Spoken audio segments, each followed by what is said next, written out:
Is your Rogers or Xfinity TV box stuck on the welcome screen? This usually means the device isn't activating properly or is having trouble connecting to the network. Here's a quick fix. First, ensure all cables are securely connected, including the HDMI cable, coax cable, and power cable.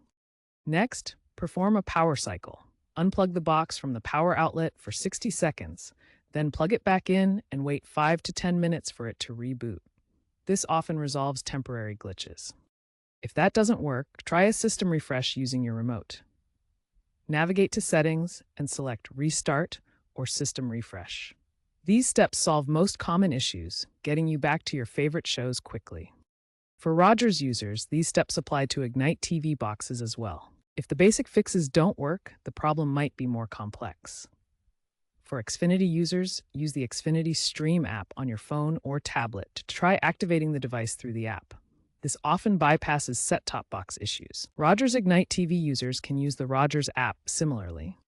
If issues persist, weak Wi-Fi could be the culprit. Ensure a strong, stable connection. To prevent future issues, keep your equipment updated by allowing automatic software updates. Regularly clear the cache on your streaming apps. If all else fails, contact Xfinity or Rogers support. According to expert opinions, welcome screen issues often stem from outdated hardware clashing with modern cloud services, so consider upgrading if you're using an older box. Remember, persistent issues may require professional assistance to resolve underlying hardware or network problems.